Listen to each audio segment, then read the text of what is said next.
everybody. Welcome back. Let's look through some teams and some players, see who's cracked the rotation, and try to get you ready for game week 9. All right, Derek White has been ruled out, personal reasons, and Al Horford has also been ruled out for tonight's game in Charlotte.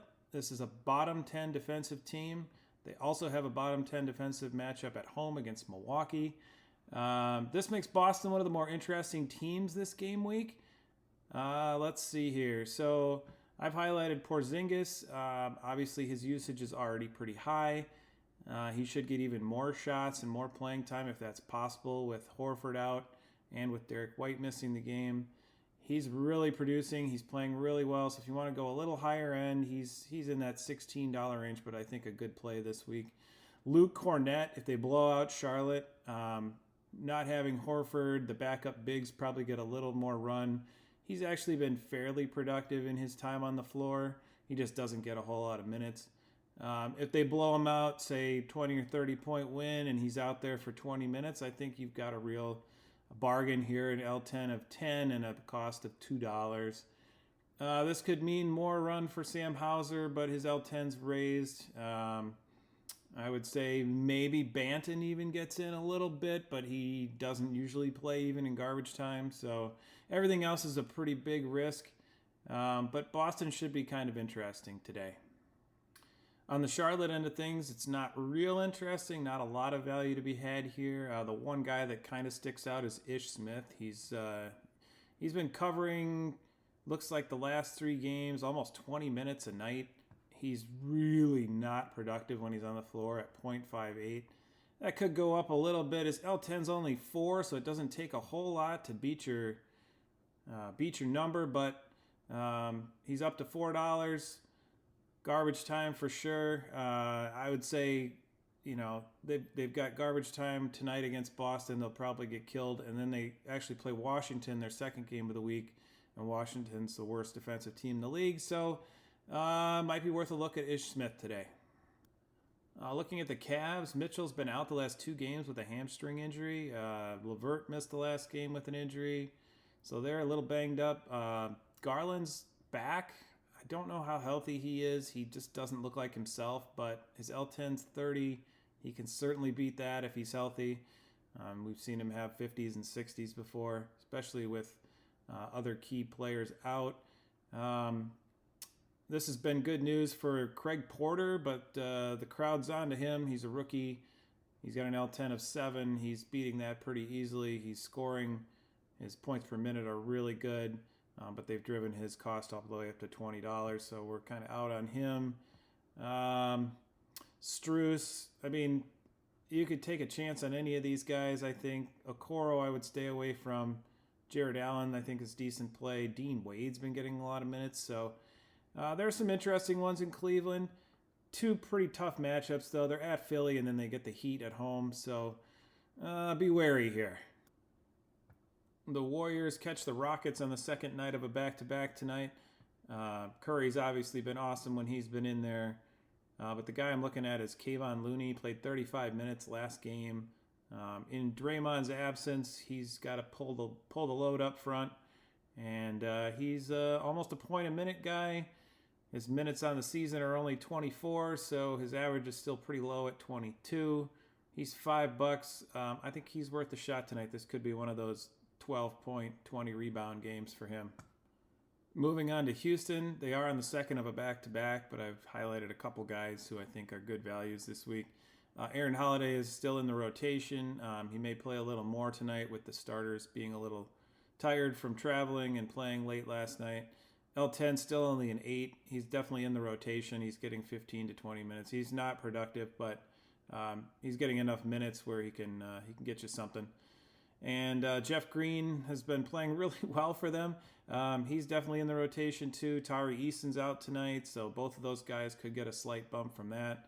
L10's only 12. Both those guys are around $2, so good filler at the end of your lineups. I've been hesitant to do anything with the Clippers after they made the Harden deal. Looks like they're kind of still getting together, figuring out the hierarchy on the team. One guy whose minutes seem pretty safe, though, is Zubats. He's almost a point a minute. He's had to play quite a bit just because of all the Big man injuries. Plumlee got hurt. They traded for Tice. They're trying to work him in, but he's, 10 minutes last game. Zubats played 35. I mean, he's not going to do that every night, but his minutes are definitely higher than his season average. He's going to score a little more than his season average. He's still only $5. Might be worth a look today. They get 2 matchups with the Spurs this week, and the Spurs are definitely one of the worst defensive teams in the league, despite Wemby's shot blocking prowess. And this brings us to Memphis. One matchup this week, and it's a tough one on the road against a Houston team that's playing a lot better than people expected. They are just so banged up right now. Smart's out for a while. Kennard hasn't played the last couple games. Derrick Rose is in and out of the lineup with knee management. I think he'll play this week on Wednesday. Tillman's come back and then left again. So I have multiple guys that I think are good values with Memphis right now. Aldama was the play of the week last weekend. We talked about him on Friday. He went off for 66. That's probably the best game of his career. I think it was like 28 and 12. So his production's kind of exploding. He's still an L10 of 18, so you're getting a ton of value there. Of course, he's much more expensive after he had that huge game, so hopefully you picked him up last week. I did talk about Derrick Rose, hoping he would return. He did. He didn't do much, and then he sat out the second game of the back-to-back. L10's still 8, so his price is obviously higher than it was. It was $2 on Friday. It's $5 now. But he's definitely going to get run going forward for the next couple weeks, at least until Morant gets back. Biyombo, his minutes are kind of shaky. Looks like he only played 14 last game. I think it's situational with him. He's obviously had games where he's played 31, 36, so he's capable of getting you some big minutes, getting you some decent points. He's about a point a minute. Only 653. Tillman's hurt again. I wouldn't hesitate to grab some Biyombo and throw him in a lineup or two. Conchar moved into the starting lineup. He looks like he's safe in the 20s here for the time being, at least. Not super productive, but definitely better than his L10 of 13. If he's getting in the low to mid 20s for minutes, he's going to beat that production pretty easily. He's $4. And then Vince Williams, this guy, actually almost a point a minute in the limited opportunities he's had. He played 16 last game, so I think he might be worth a shot. He's still only $2, so that's a flyer for sure. Can he keep his spot in the rotation? That's the question. But with all the injuries, I think this is as good a chance as any for him to make a statement. As far as the Bucks are concerned, with Washington not being able to guard anyone, I think Pat Connaughton is definitely in play today. 31 and 35 minutes over his last 2 games. Beauchamp remains out. Crowder obviously out. Middleton probably comes back tonight, but even with Middleton, Connaughton was still over 30 minutes the game before, so I think he has a chance to play 30. If he does, he could be in the mid-20s for points. His L10's only 13. He's $6.50. Beasley's minutes now safe. That Crowder is out. He's obviously getting huge minutes regardless of who plays. He's only a 0.8. But, if he gets 34, 35 minutes, he can easily beat that 21. A couple guys on the Bucks to check out. One of my favorite plays for this game week is Najee Marshall. We have 2 matchups against Sacramento for New Orleans. He's almost a point a minute. He's getting, 19 on the year, a little more recently. The big thing is Matt Ryan is questionable tonight, their other wing. If his 27, 19, if his 22 minutes a night are gone, I think Marshall bumps up. They get Alvarado back tonight, but different position. So I think unless they decide to go really small, Marshall's going to get quite a bit of time tonight and probably on Wednesday. So he's a good pickup right now with an L10 of 12 and a cost of about $5. Orlando doesn't have great matchups this weekend. They've got, Denver and Toronto on a back-to-back. But both at home, and Gary Harris is probably your most interesting guy at $4.50. Just a boring player, but a decent shooter, and they seem to like him in the lineup. He's going to get decent minutes every night. L10 of 13. I think he's worth a decent look here. Goga's been filling in pretty well. Yeah, he just doesn't have the minute upside. They're going to keep him around 20, I think. Isaac kind of slowly increasing his minutes, and his production is great. I would say if he can get up above 20 minutes, or you see him crawl closer to 20 minutes, he's definitely worth a look. Couple interesting things caught my eye in Philadelphia. Jaden Springer is outpacing Robert Covington the last couple of games here. Batum came back yesterday, and Springer still played 20 minutes. He's been over 20 each of the last 3 games. He's not super productive, but his L10's only 6, which is why his cost has risen to almost $8. Somebody to keep an eye on for sure. Mo Bamba is kind of interesting to me. He never plays, like 3 minutes, but Embiid has been questionable, and then right before the game they say, okay, yeah, he's going to go. Well, one of these times he's not going to go, and what's going to happen is Paul Reed's going to play pretty well, and his price is going to go up, and Bamba is going to get those backup minutes that Paul Reed normally gets, 14 minutes.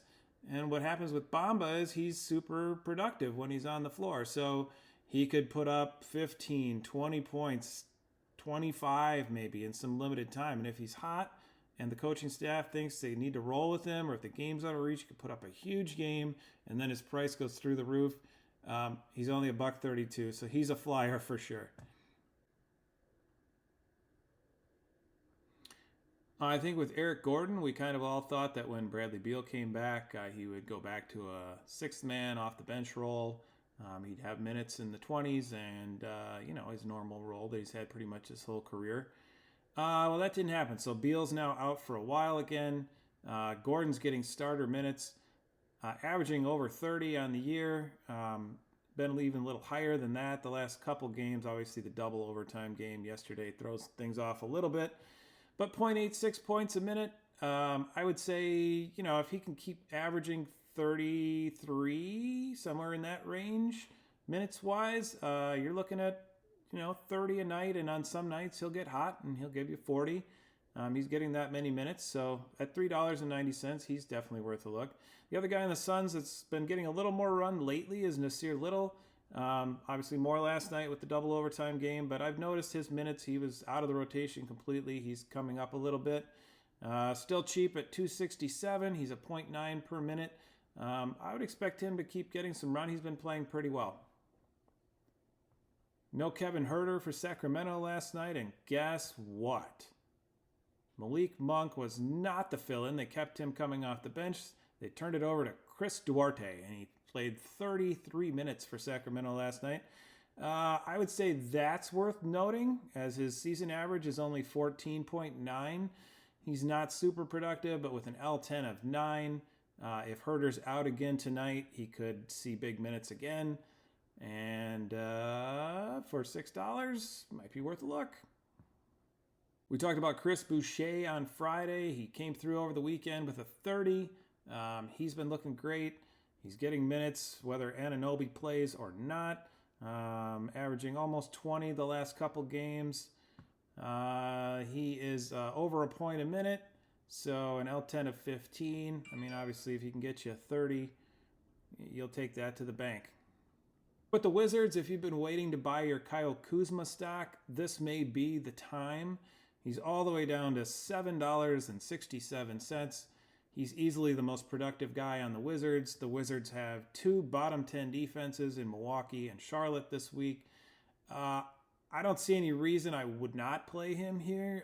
L10 of 36, but he's certainly capable of 50, 55 on a great night. And with those 2 defenses, it could happen. Good luck. It is Kuzma.